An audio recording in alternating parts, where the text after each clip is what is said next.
Adelante, doctor, procedamos. Muy bien, buenas tardes a todos. Bienvenidos a la sesión teórica del día de hoy. El día de hoy vamos a hablar de artritis reumatoide. Esta enfermedad, junto con lupus eritematoso sistémico, es de las enfermedades, por así decirlo, insignias de reumatología. Cuando pensamos en reuma, o en general cuando la gente piensa en reuma, lo primero que va a pensar es artritis reumatoide y después lupus, y de ahí casi cada vez ahí se quedan.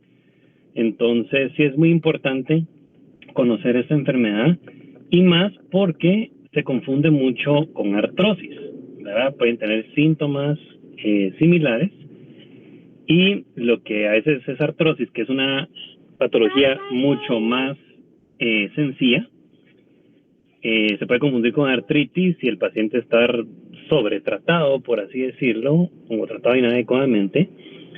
Y la misma al revés, una artritis reumatoide que la confundan con artrosis, pues no va a estar tratado ese paciente adecuadamente y puede desarrollar ya complicaciones bastante severas.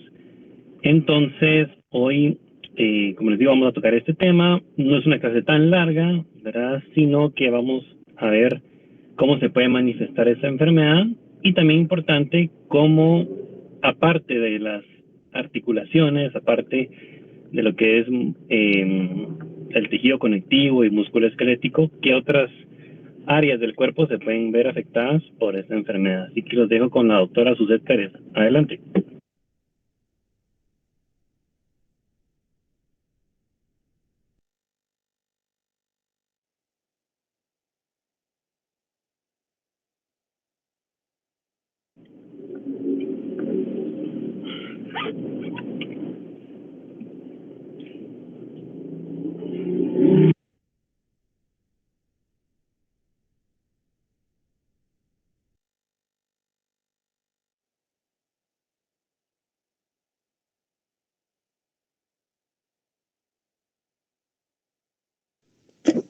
No sé por qué no le escucho a la doctora. Sí, yo pensé que era mi problema, pero no se escucha, Suzette.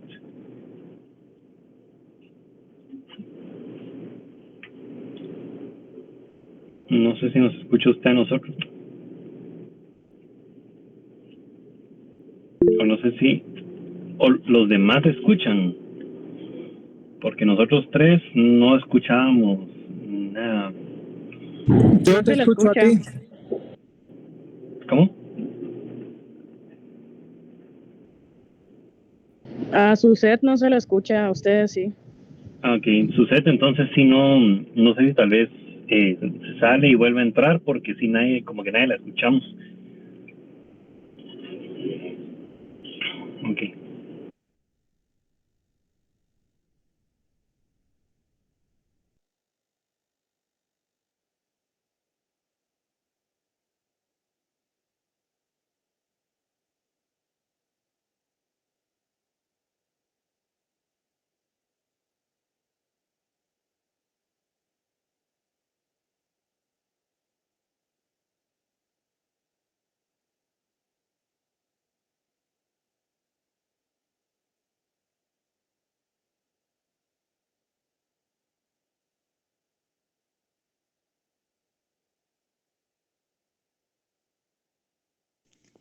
Mientras la doctora se vuelve a conectar, solo les quiero actualizar de un dato que les di ayer. Yo les comentaba que más o menos el 5% de la población en edad geriátrica, es decir, arriba de 65 años de edad, tenían positividad de autoanticuerpos o podían tener FANA positivo, y eso es cierto, hasta cierto punto, porque el dato del 5% corresponde a la población general adulta. Cuando hablamos solo de pacientes mayores de 65 años, ese porcentaje se puede incrementar hasta un 20% incluso. Entonces, hay de repente pacientes con osteoartrosis, como decía el doctor, que van con un médico y el médico la evalúa y dice, mire, no será lupus lo que tiene. Entonces le mandan a hacer todo un panel ahí de anticuerpos y le sale un FANA positivo ahí en un laboratorio no muy confiable. y ya le están diagnosticando lupus o artritis a un paciente y lo ponen con esteroides y el manejo realmente no corresponde a eso. Puede ser que el paciente simplemente por la edad ya tenga positividad de algunos autoanticuerpos, que es una condición que va incrementándose con la edad. Todas estas condiciones autoinmunes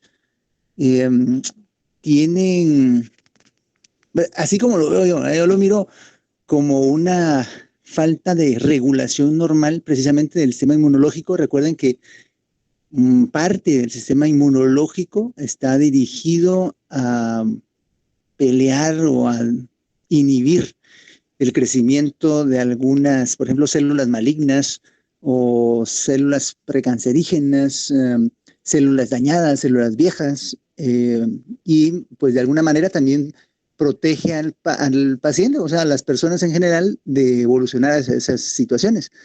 Sin embargo, cuando existen factores que alteran esa inducción de autoinmunidad, como todos los que se comentaron ayer, relacionados con la herencia, con el ambiente, con sustancias que uno puede estar expuesto, medicamentos.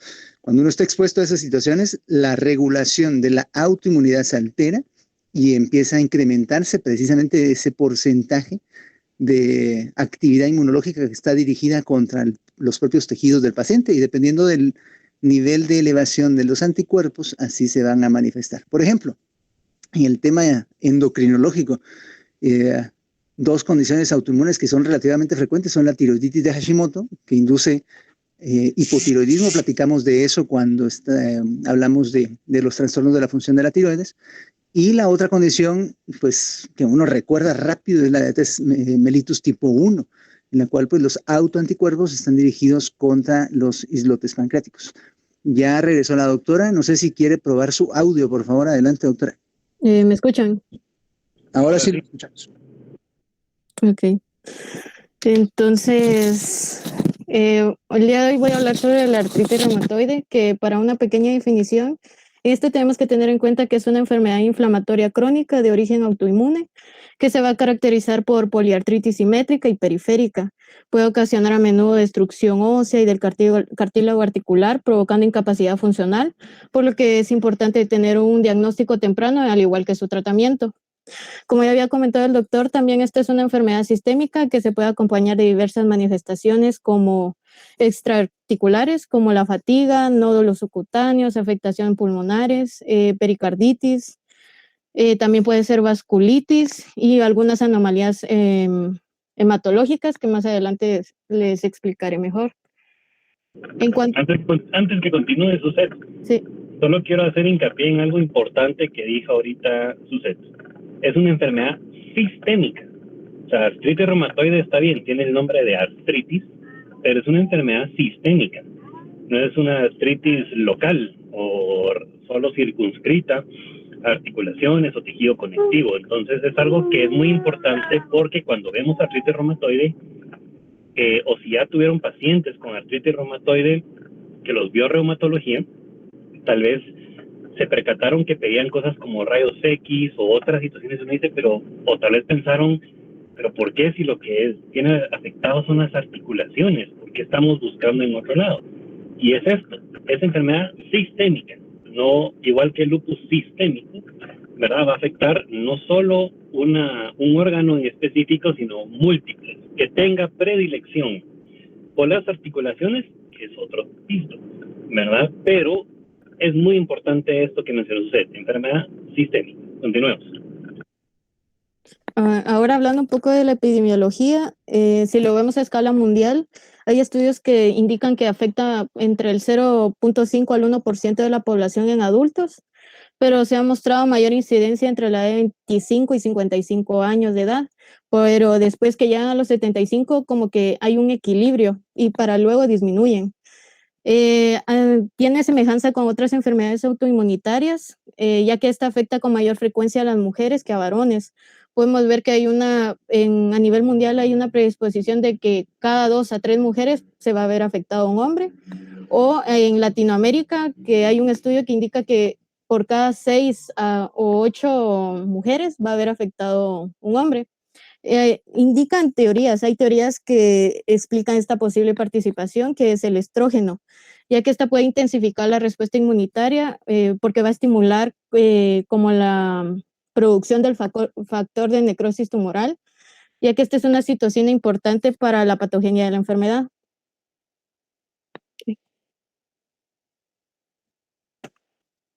Pero como en todas las enfermedades tenemos que tener tanto consideraciones genéticas como factores del entorno.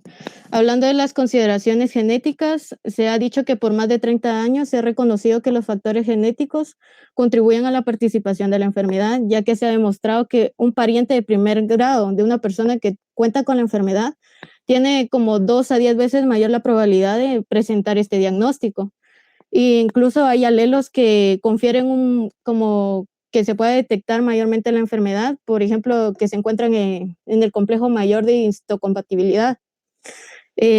Indican que un 13% se encuentran en esta enfermedad o tienen mayor riesgo en este locus. Gran parte del riesgo depende de la variación alélica de un gen llamado HLA-DRB1, que va a codificar este complejo mayor de histocompatibilidad. Pero también se han identificado algunos genes fuera de este complejo, como el de tirosina fosfatasa, que es un receptor que se encuentra mayormente en europeos, que su hipótesis, según es sobre la selección anormal de linfocitos autorreactivos T y B por parte del timo, y al parecer se vincula exclusivamente con positividad de anticuerpos contra péptidos citrulinados cíclicos. También hay otro gen que se llama peptidilarginina deimanasa 4, tipo 4, que solo se ha presentado en poblaciones asiáticas, y esta interviene en la conversión de arginina a citrulina. Ahora, con consideraciones del entorno, se puede considerar el tabaco, que en numerosos estudios se ha demostrado que esta adicción confiere un riesgo mayor. En estas personas hay una citrulinación de proteínas en el líquido bronquialveolar, que hay mayor de esta proteína que en las que no fuman. También tiene mayor predisposición las mujeres que fuman, aparte de lo genético, como ya había hablado, tienen como mayor predisposición, aumenta más. Y igual, aunque dejen de fumar, han pasado 15 años, estas pueden tener mayor predisposición por el consumo del tabaco.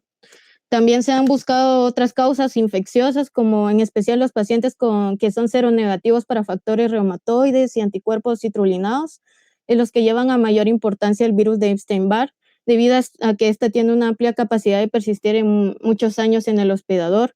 Entonces, estas tienen características especiales de presentar altos títulos de inmunoglobulina G, más abundantes que en la población general. Otros estudios indican que la periodontitis, puede participar en la patogenia de la artritis, presentando un microbioma específico para el Porphyromonas gingivalis, ya que esta aporta una enzima que tiene una acción en la citrulinización de los residuos de arginina por su enzima. Ahora, en cuanto a su histopatología, esta, como ya se había explicado, afecta mayormente al tejido sinovial, el cartílago y el hueso subyacente. Los signos patológicos definitorios de esta enfermedad son la inflamación y la proliferación sinovial, las erosiones focales de hueso y el adelgazamiento del cartílago articular. La inflamación crónica causa hiperplasia de la membrana sinovial y la formación del panus, que es una membrana celular engrosada que contiene sinoviocitos del tipo de fibroblastos y tejido fibrovascular reactivo a la granulación que invade el cartílago y el hueso subyacente. Entonces, el daño estructural al cartílago y al hueso subcondrial es mediado por el osteoclasto. Va a surgir en la zona limítrofe del panus y el hueso, y al final forman como unas lagunas de resorción. Tales localizaciones se forman de manera típica en el sitio de la membrana sinovial y se inserta en la superficie perióstica de los bordes de los huesos cercanos al borde. En estudios originales, este cartílago se consideraba inerte, pero se sabe que es tejido altamente reactivo y que reacciona a los mediadores de inflamación y factores mecánicos que a su vez alteran el equilibrio entre la anabolia y catabolia del cartílago. Entonces, estas son como las zonas iniciales de degradación que van a estar yuxtapuestas al panus sinovial. Ahora, en cuanto a su patogenia, se basa en que los linfocitos T autorreactivos inducen a la respuesta inflamatoria crónica. En teoría, por una selección central anormal tímica por defectos de la reparación del ADN que originan un desequilibrio entre la muerte y la vida de los linfocitos T, o las anomalías en el aparato de señales celulares que disminuyen el umbral de activación de los linfocitos T. Entonces, es posible que los mecanismos patógenos de la inflamación sinovial sean consecuencia de interrelaciones, como ya había dicho, factores genéticos y los ambientales, e incluso puedan afectar, como dije, el sistema inmunitario, donde los linfocitos TCD4 se van a activar por intervención de células presentadoras de antígeno, gracias a la interrelación de un receptor del linfocito T y el antígeno péptido del complejo de histocompatibilidad de clase 2. Entonces, los linfocitos TCD4 se diferencian en linfocitos TH1 y TH17, que cada uno tiene características de citocinas específicas. Y a su vez también van a activar a los linfocitos B, y de ellos algunos están destinados a diferenciarse a plasmocitos productores de autoanticuerpos, posiblemente compuestos de factores reumatoide y anticuerpos con péptidos citrulinados cíclicos, que usualmente estos dos son que se utilizan para el diagnóstico. Pueden formarse, estos se forman regularmente en la articulación y va a activar la vía también del complemento y amplificar la estimulación. En sus manifestaciones clínicas, las iniciales los pacientes suelen indicar rigidez matinal, que dura más de 1 hora y que desaparece con la actividad física. De modo característico, las primeras articulaciones afectadas son las pequeñas de manos y pies. Los datos iniciales de afectación articular pueden ser monoarticular, oligoarticular o poliarticular. Por lo común la distribución es simétrica, pero se puede presentar que en un 60% sean articulaciones pequeñas, un 30% en grandes e incluso un 10% que sean como mixtas. Al comienzo, en algunos sujetos habrá afectación de muy pocas articulaciones para clasificar este cuadro como artritis. Entonces ahí es donde surge esto de la artritis inflamatoria e indiferenciada. Las personas ya diagnosticadas tienen un número importante de articulaciones dolorosas al tacto e hinchadas, pero normalmente, como hay estudios que indican que hay una escala que más adelante les explicaré, que puede ser que ya sean seropositivos o seronegativos al identificar el factor reumatoide en el suero o en anticuerpos antipéptidos citrulinados cíclicos. El signo definitorio frecuente es la tensinovitis de tendones flexores, lo cual hace que disminuya el arco de movimiento, aminore la potencia de presión y hace que los dedos asuman posturas de contractura. Entonces, las articulaciones más afectadas suelen ser las del carpo, metacarpofalángicas y las interfalángicas proximales. Esta destrucción progresiva de las articulaciones y de las partes blandas puede ocasionar deformidades crónicas e irreversibles, por lo que puede presentarse de manera característica, por ejemplo, el cuello de cisne, que es una hiperextensión de las articulaciones interfalángicas proximales con flexión de las articulaciones interfalángicas distales. También puede estar el botonero, que es la flexión de la articulación interfalángica proximal con hiperextensión de las articulaciones interfalángicas distales. Otra es la deformidad en línea Z, que es la subluxación de las primeras articulaciones metacarpofalángicas con hiperextensión de la primera articulación interfalángica. Estas también pueden ser consecuencia de daño de los tendones, cápsula articular y otras partes blandas de las articulaciones pequeñas. Durante la evolución clínica de la artritis reumatoide, incluso antes de que comience la fase de inflamación articular, aparecen manifestaciones extraarticulares hasta el 40% de los pacientes, y las personas que tienen mayor propensión a mostrarlas tienen antecedentes de tabaquismo, comienzo temprano de la discapacidad física y factor reumatoide positivo en suero o en anticuerpos contra péptidos citrulinados cíclicos. Antes que continúe, que se dan cuenta, las manifestaciones iniciales no es deformidad, o sea, es dolor, pérdida del movimiento, dolor matutino, ¿verdad? Entonces, ahí es donde uno puede empezar a pensar, si el paciente consulta prontamente, en que podría ser esta enfermedad, o sea, la clínica y obviamente la epidemiología, ¿verdad? Que habló usted de eso al principio. Entonces, esto es importante porque uno, ya lo veremos más adelante en el tratamiento, idealmente tiene que captar a estos pacientes en esa primera fase, donde solo hay dolor, ¿verdad? Donde no hay deformidad, porque la deformidad, ahí ya vamos tarde. O sea, podemos evitar que se siga deformando la mano en este caso, pero ya no podemos regresar la articulación a la normalidad, ¿verdad? Y la pérdida de la función que pueda tener el paciente ya no se puede hacer mayor cosa. Entonces, ¿cómo se llama?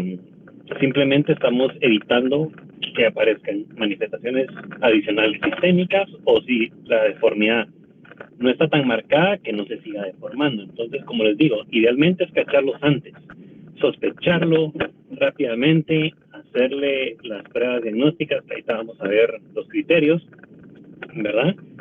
Y si se detecta esto a tiempo, ustedes pueden llegar a tratar la enfermedad rápidamente y evitar este tipo de deformidades que estamos viendo, ¿verdad?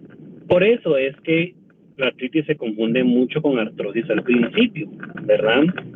Porque no hay deformidad, solo hay dolor, solo hay ciertas situaciones más locales.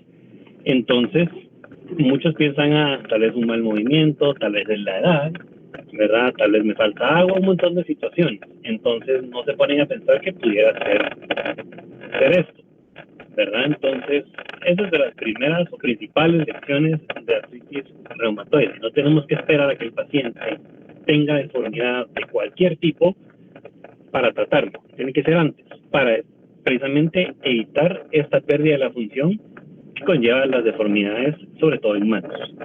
Continúe.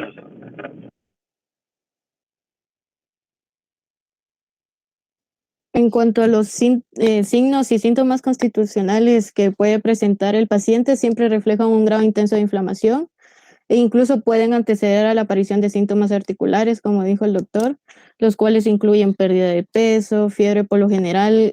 Esta fiebre por lo general, si es mayor de 38 grados, se debe pensar en vasculitis o infección. También está la fatiga, malestar general, depresión, y en los casos más graves, caquexia.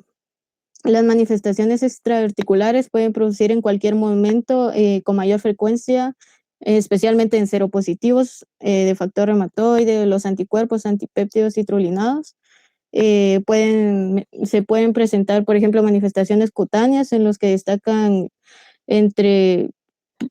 hay prevalencia entre un 30 a 40% que presenten nódulos subcutáneos y es muy a menudo que se presenten aquellos que tienen actividad patológica muy intensa. Con este factor reumatoide también se pueden presentar signos radiográficos de erosiones articulares. Los nódulos, estos al ser palpados, tienen consistencia firme y no son dolorosos. Estos están como adheridos al periósteo, a tendones o a bolsas sinoviales y aparecen en zonas del esqueleto sometidas al traumatismo o irritación repetitiva, como el antebrazo y prominencias sacras y el tendón de Aquiles. En los pulmonares, la pleuritis es la manifestación más común, la cual puede producir dolor pleurolítico, disnea, frote pleural y derrame. El derrame pleural tiende a ser exudativo.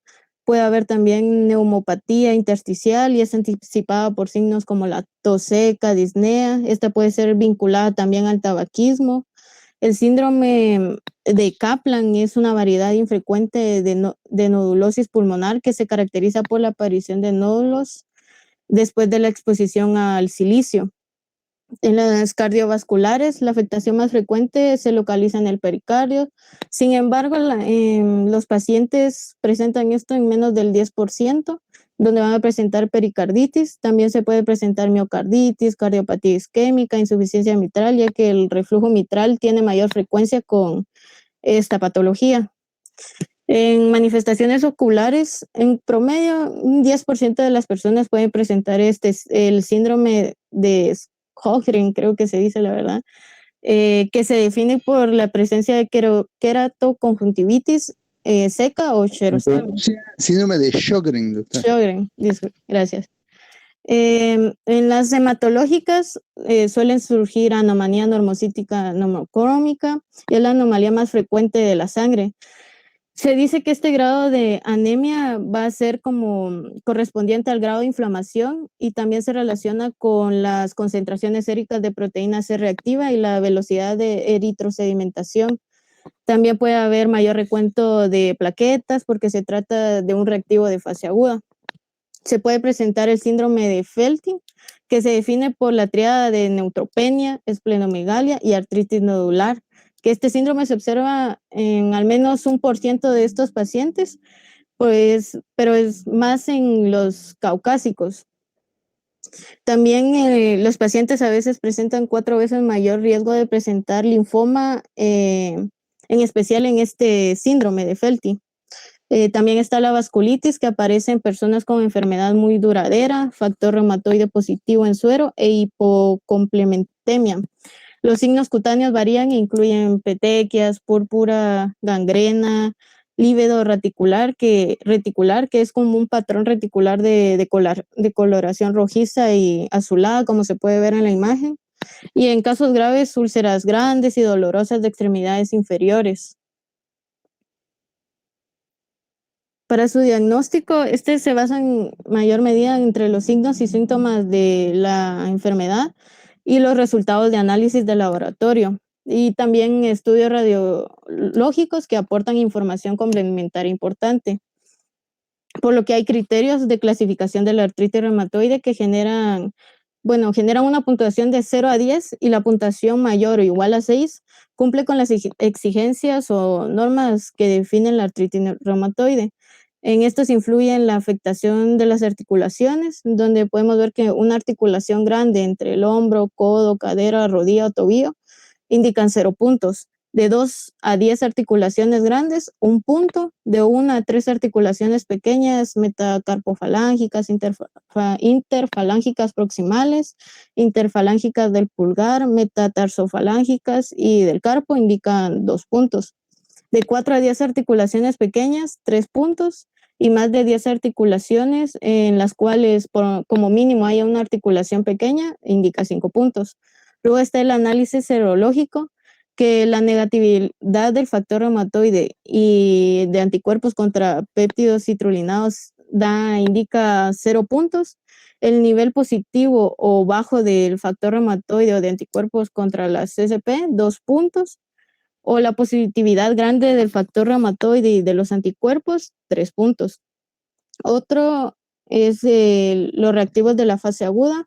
Entre ellos está la proteína C reactiva o la velocidad de eritrosedimentación, que pueden ser normales y da 0, si son normales da 0 puntos, y si son anormales va a dar 1 punto. Entonces los reactivos de fase aguda podemos ver que también pueden ser algo indicativos de esto. Y si la suma, como dije, si nos da mayor de 6 puntos, podemos decir que da criterios para clasificarlo como artritis reumatoide. Esto es importante porque, si se dan cuenta, los criterios son sencillos. Vemos cuántas articulaciones y qué articulaciones están afectadas, que eso con un examen físico suficiente, o si quieren apoyar otros métodos de imagen está bien. Le hacen, con una muestra de sangre pueden sacar todos los demás de reactantes de fase aguda y factores reumatoide y anti-CCP, y la duración. Entonces uno diría, bueno, entonces, o tal vez han topado en el hospital que dice, tengo un paciente que tiene estas características, ¿verdad? Tiene los anticuerpos positivos y todo, pero reuma me está diciendo que no piensa que es artritis reumatoide. Y me dice, pero ¿por qué no quieren que sea artritis reumatoide? Una de las causas principales es lo que había mencionado el doctor Moreira, que gente de avanzada edad puede tener anticuerpos positivos sin tener una enfermedad autoinmune, ¿verdad? O si tienen otra comorbilidad que es muy común, sobre todo en pacientes de la tercera edad, ¿verdad? Que tengan otra enfermedad u otras enfermedades concomitantes, esto puede ser lo que les está positivizando, por ejemplo, reactantes de fase aguda. Entonces, uno dice, ¿será que es esto? ¿Será que es lo otro? ¿verdad? A veces las articulaciones, ¿cómo se llama? Uno diría, bueno, tal vez el paciente al examen físico reporta dolor, después ya no le duelen, o tal vez es un inconsistente con el dolor que reporta, o cuando uno palpa, pues realmente no nota entesitis o tenosinovitis. Y dices, bueno, ¿será que será artritis reumatoide o artrosis? ¿Verdad? Entonces, por eso no es algo tan sencillo como de tirar, le hago todo esto y ya, ¿verdad? Porque si no, sería muy fácil, ¿verdad? O tendríamos un montón de gente diagnosticada como artritis reumatoide que no lo es. Entonces, aquí igual regresamos a la importancia de la historia clínica, a la importancia de la epidemiología, ¿verdad? A la importancia de los factores de riesgo. Porque, vamos, si tengo un paciente masculino, joven, uno dice, no va a ser artritis reumatoide, pues seguramente va a ser otra cosa, ¿verdad? A pesar de que tal vez tenga varios de estos criterios positivos, si lo quieren ver así, uno dice, no, no va, ¿verdad? Busquemos otras cosas primero. Entonces, de ahí la importancia de ese interrogatorio, ese examen no solo de articulaciones, sino todo lo demás que usted ya les mencionó, ¿verdad? Para poder decir, ok, sí es artritis reumatoide, porque recuérdense que toda terapia contra enfermedades autoinmunes sí tiene bastante efectos adversos, son terapias prolongadas, entonces sí hay que tener cuidado en esto. Hay veces en que sí es muy florida la enfermedad en que uno dice, no tengo ni duda que va a ser esto, entonces sí, entrémosle con todo, ¿verdad? Pero si se han topado con cada sí, de que a veces, ¿será que sí? ¿Será que no? Miremoslo. O a veces dicen, repitamos la prueba en 6 semanas, los anticuerpos, y me dicen, pucha, 6 semanas, ¿por qué tanto tiempo? Pues ya vieron que la duración también es un factor que influye. Entonces, sí hay muchas cosas que se combinan y que hay que tener uno en cuenta antes de dar un diagnóstico de este tipo, ¿verdad? Entonces, pues como les digo, solo es de ver bien toda la historia, hasta los exámenes y todo, para llegar a una conclusión de diagnóstico. Continúe eso.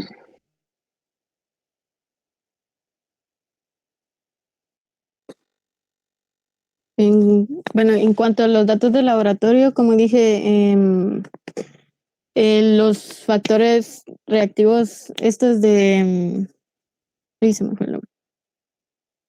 Marcadores inflamatorios como inespecíficos, como la velocidad de eritrosedimentación o la proteína C reactiva, son importantes, al igual que el anticuerpo anti-CCP y el factor reumatoide, pero me pareció interesante que en el libro comentaba que estos anticuerpos anti-CCP eran como, podían anticipar como resultados peores ante esta enfermedad.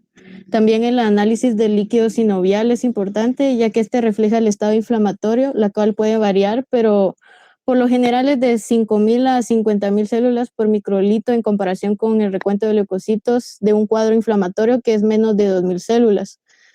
Este análisis es más útil para confirmar la presencia de artritis inflamatoria y para descartar así la infección o una artritis inducida por cristales como la gota. Quizás usted quiso decir reactantes de fase aguda. Sí, reactantes de fase aguda. Sí, gracias. El anti-CCP es más específico, es más sensible. Si tienen un anti-CCP positivo, la probabilidad es mucho mayor que de por sí solo una ABS o una PCR. Y estos sirven para monitorizar la evolución clínica del paciente, pero también deben tener en cuenta que muchas veces, por ejemplo, vemos pacientes en los que estamos pensando, digamos que algún tipo de patología y que van a salir con esto positivo. Entonces, estos pacientes que puedan salir con esto positivo no significa que están infectados, no significa que se elevó porque tienen un proceso infeccioso. En un paciente con artritis reumatoidea, el BS y el PCR tiene más utilidad para ver que no estén en ese momento con actividad de la enfermedad, no tanto cuando estén pensando en una enfermedad infecciosa, para que lo tengan en cuenta también. Gracias, Susi. Sí, gracias. Entonces, en cuanto a los estudios de imagen, Se recomiendan radiografías simples en donde va a haber un signo radiográfico inicial que es la osteopenia periarticular. También se podría ver edema de partes blandas, disminución simétrica del espacio articular y erosiones subcondriales que a menudo se dan en el carpo, manos y pies. Y la imagen se puede observar como progresión de erosiones en las articulaciones interfalángicas proximales. También se puede realizar resonancia magnética, que esta posee mayor sensibilidad para hallar sinovitis y derrames articulares, así como cambios incipientes en el hueso y la médula ósea. Una ecografía también se puede realizar, solo que esta incluye como la variante de Doppler de color, que tiene la capacidad de detectar más erosiones que las radiografías. Detecta con bastante certeza la sinovitis, que incluye la intensificación de los vasos intraarticulares que denotan la inflamación. Para su evolución clínica, la evolución natural de esta enfermedad es compleja e incluyen varios factores como la edad en que inició esta patología, el género, el genotipo y el fenotipo y trastornos concomitantes. Es importante saber que incluso el 10% de estos pacientes pasará por una fase de remisión espontánea en un lapso de 6 meses, en especial en estos seronegativos. Y sin embargo, la mayor parte de los sujetos mostrará características de actividad patológica persistente y progresará, que se activará y desactivará en cuanto a la intensidad con el paso del tiempo.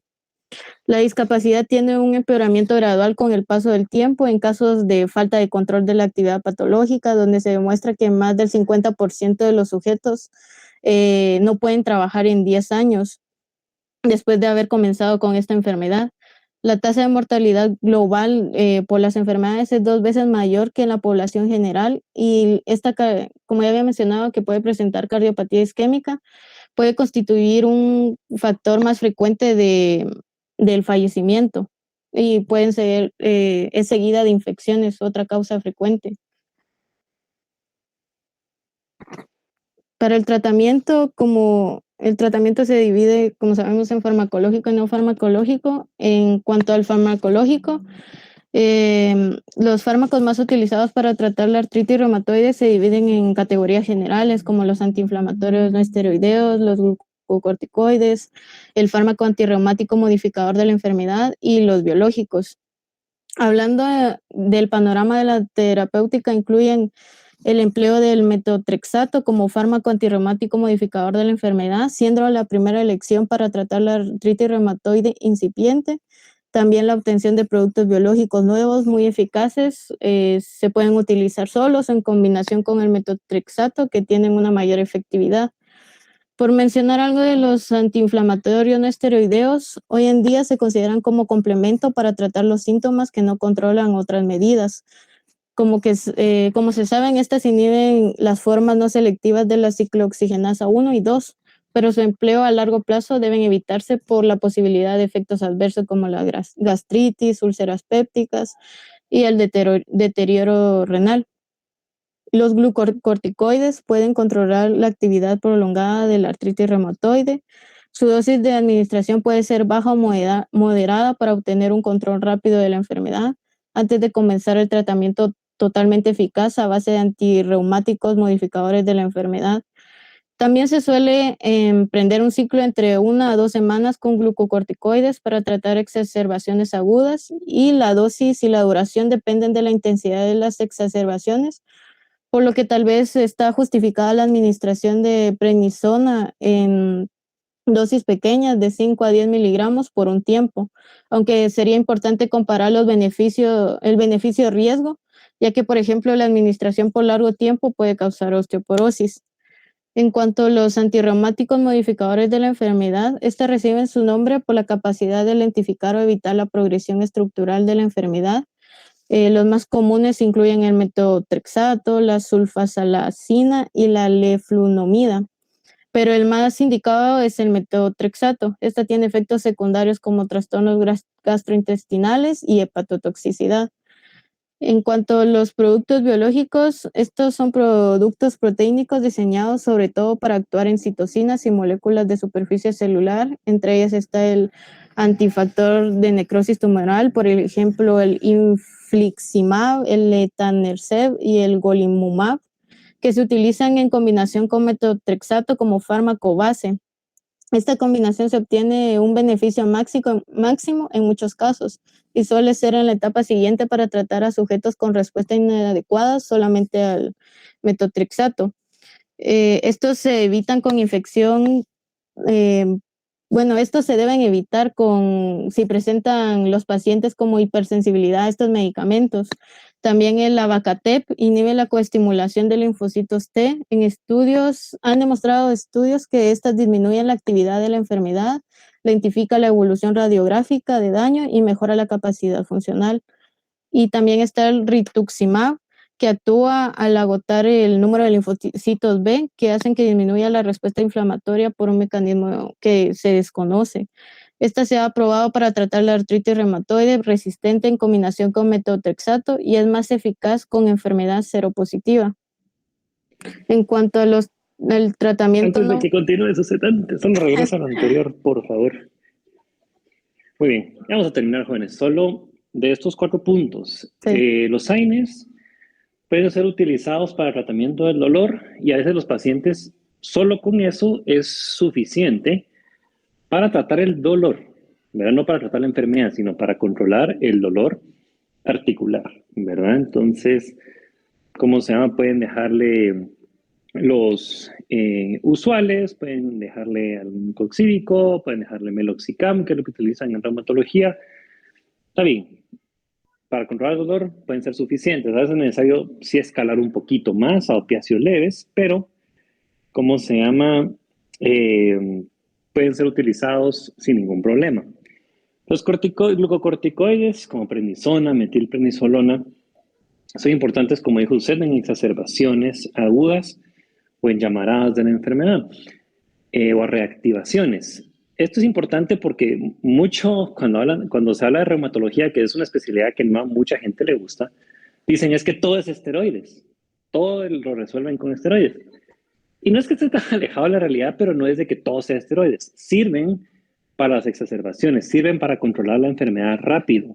¿Por qué? Porque los fármacos modificadores de la enfermedad, o FARMES, tal vez han oído el término en el hospital, tardan en llegar a hacer su efecto.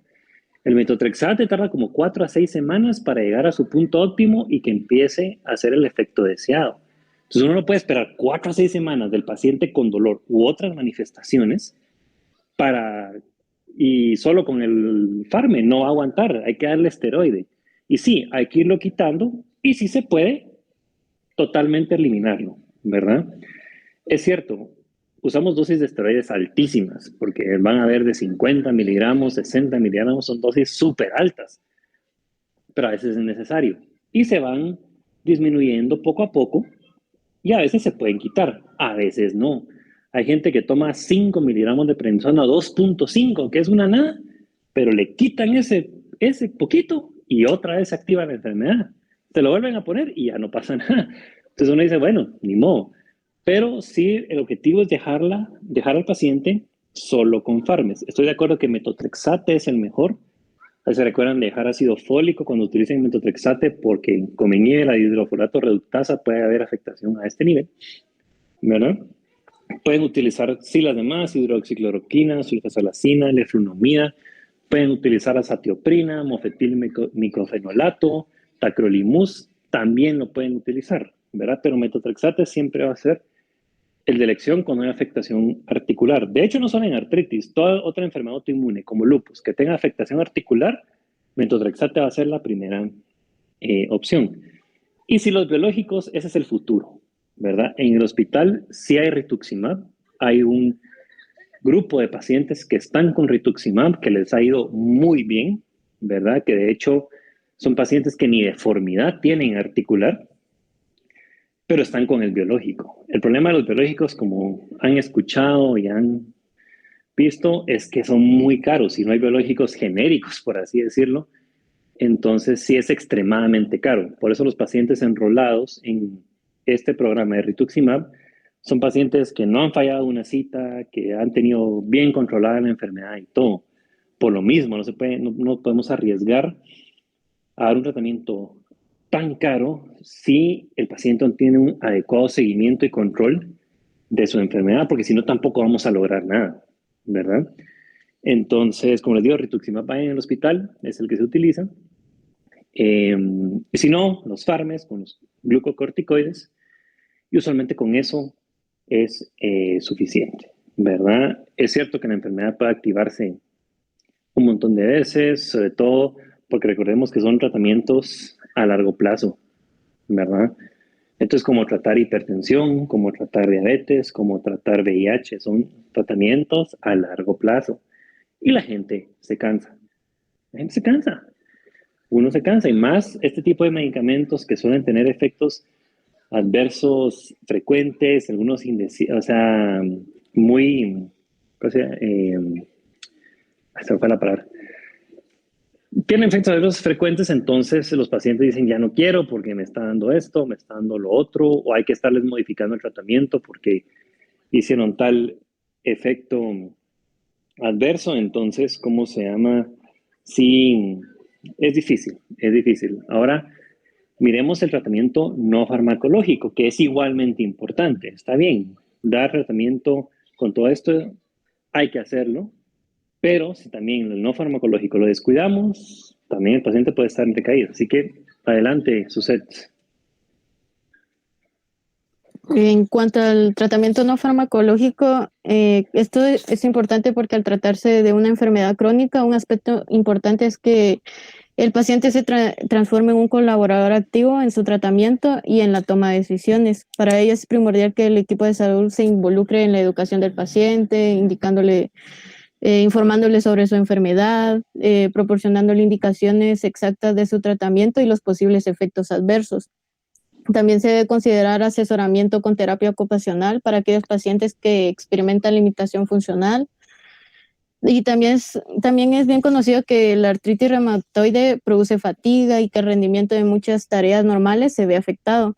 El reposo entonces el reposo es una indicación frecuente como el descanso sistémico, como una siesta de 2 horas que puede ser beneficioso estos periodos de descanso y que también se deben alternar con ejercicio físico. Asimismo, el dolor y la rigidez a menudo conllevan a los pacientes a que estos pacientes eviten como las articulaciones afectadas, por lo que y pierden la movilidad. Entonces, pueden provocarle contracturas y atrofia muscular entonces se indica que en la actualidad realicen ejercicio físico, fortalecimiento muscular, realizándolo 1 o 2 veces a la semana, que es una importante intervención terapéutica en estos pacientes, previniendo este deterioro muscular, manteniendo como los rangos de movimiento de las articulaciones, aumentando su función y la flexibilidad de las mismas y disminuyendo el dolor. En las fases de la inflamación activa, el objetivo principal es evitar el dolor y reducir la inflamación. Se pueden utilizar o se han indicado que utilicen órtesis estáticas, que al principio todo el día y después solamente durante la noche.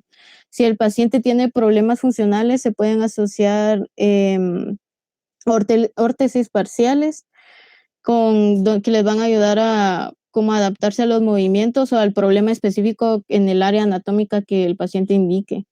En cuanto a la definición provisional de la remisión de la artritis reumatoide, se puede dar como lo ideal sería que el paciente indique tener menos de una articulación dolorosa, menos de una articulación hinchada, la proteína C reactiva menos de 1 miligramo por mililitro, o una valoración global por parte del paciente que indique en una escala del 0 a 10 menor a 1.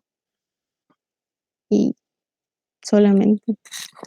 Con el tratamiento no farmacológico es importante, como dijo usted, la educación del paciente. El paciente tiene que entender qué es lo que está sucediendo, ¿verdad? Cómo es que, en palabras que el paciente entienda, cómo es que funciona la enfermedad y los riesgos de no seguir el tratamiento farmacológico y no farmacológico, ¿verdad? Uno pensaría a veces, bueno, el ejercicio y la dieta, ¿qué tienen que ver con las enfermedades autoinmunes? Y de hecho tienen todo que ver. Ejercicio tiene que ser algo de bajo impacto. Recuérdense que aquí los pacientes están propensos a fracturas bien sencillas. De hecho, en pacientes que tengan artritis reumatoide y que por alguna u otra razón haya que intubarlos, Uno sugiere no hiperextiendan el cuello porque pueden hacer una fractura de las vértebras. Así de avanzada puede estar la enfermedad. Entonces, el ejercicio puede ser algo de no tan alto impacto, ¿verdad? Pero que puede ayudar a fortificar los músculos, los tendones, las articulaciones, ¿verdad? Y para evitar que el paciente tenga un poco menos de dolor, ¿verdad? La dieta igual, ya vimos que tabaquismo es algo importante que hay que retirar, igual que el alcohol definitivamente, pero la dieta también influye, ¿verdad? Todo lo que lleva colorantes, todo lo que usualmente se utiliza en la mayoría de alimentos que consideran chatarra, ¿verdad? Pueden inducir inflamación. Y si inducen inflamación, ¿qué va a pasar? Se puede reactivar la enfermedad, ¿verdad? Sí, a veces hay que usar ortesis, hay que hacer férulas, incluso hay a veces cirugías, no para restablecer la función de las manos, sino por lo menos para que estéticamente se miren bien, porque eso también influye, porque hay señoras o señores que esconden las manos porque les da pena, porque dicen es que están muy deformes los dedos y la esconden, ¿verdad? Y es por pena, entonces también eso hay. Y aquí insisto, tenemos que evitar llegar a la deformidad, porque las secuelas, o sea, la pérdida de la función es lo que más frustra a la gente. Hay gente con enfermedad muy avanzada, con deformidades muy marcadas, que dicen no puedo ni siquiera levantar el cepillo de dientes, porque no les da la fuerza a prensir o no logran prensar bien. Entonces, algo tan básico, no poder hacerlo los frustra demasiado. O decir quiero tomar una taza de café y no puedo, se me cae. Tengo que depender totalmente casi que de alguien más. Entonces, a eso es lo que no queremos llegar, a que el paciente no pueda ser funcional o si todavía está joven y todavía forma parte de la población económicamente activa, pues que pueda trabajar y sostenerse o sostener a sus familias, ¿verdad? Entonces, sí es importante esa parte. En COEX de reumatología utilizan una escala que es el DAS-28, que es Disease Activity Score 28, ¿verdad? Que es para monitorizar precisamente esto, cómo va la enfermedad. Tiene varios ítems que incluyen, pues, lo que estaban mencionando aquí, Suset. Y ahí van controlando, ok, vamos bien con el tratamiento, no hay que modificar nada, o mire, empezamos a tener problemas, reactivación, o esas articulaciones que no estaban inflamadas se volvieron a inflamar. Entonces, ¿qué está pasando? ¿Verdad? Y este monitoreo sí es continuo, ¿verdad? Es dependiendo cada 3 meses, cada 4 meses, por lo mismo, ¿verdad? Porque el paciente hay que estarlo monitorizando, viendo que siga tomando el medicamento, que siga las instrucciones que uno le da y que esta enfermedad no se va a activar, ¿verdad? Ya vimos la pérdida de la función y también las manifestaciones sistémicas. De manifestaciones sistémicas lo que más vemos, pulmonares. Cuando hay neumopatías intersticiales en pacientes que no tienen causa o no tienen nada más, muchas veces hay que hacer anticuerpos para artritis, aunque no tengan enfermedad articular en ese momento, de una vez, porque puede ser, ya dijo Suset, pueden preceder los síntomas sistémicos a la malformación o la afectación articular, ¿verdad? Y pacientes con artritis reumatoide, se han dado cuenta que reuma dice rayos X, de una vez, porque neuropatía intersticial es de los efectos de las complicaciones más frecuentes. Las hematológicas serían otras, ¿verdad? Y las oculares. Entonces, si se dan cuenta, artritis reumatoide no solo es articulaciones. Esa es la primera lección. Es una enfermedad sistémica. Puede abarcar múltiples órganos y sistemas. 2, tenemos que evitar que el paciente llegue a la deformidad. Para que esté funcional, que pueda tener una vida básicamente normal, ¿verdad? Y que no tengan que depender de nadie más para realizar sus actividades diarias. Y 3, que no todo es esteroides, ¿verdad? No todos esteroides, hay que ir tratando de reducirlos ya junto con los farmes colocados y si se puede, quitarlos y dejarlos solo con farmes o el biológico. Si no, pues ni modo, va a tener que continuar con los esteroides. Bueno, yo creo que fue una excelente clase, Suset. Creo que la parte de fisiopatología, me voy a atrever a decir que todas las clases de artritis reumatoide que hemos tenido en el pasado, esta es la que mejor ha explicado la parte de fisiopatología, que no es nada sencillo, ¿verdad? Y creo que todo lo demás estuvo muy bien realizado, muy bien sintetizado, ¿verdad? Y abarcó pues los puntos necesarios de esta enfermedad. En lo que alguien formula alguna pregunta o si los doctores tienen un comentario, yo voy a ahorita hacer un poquito la discordia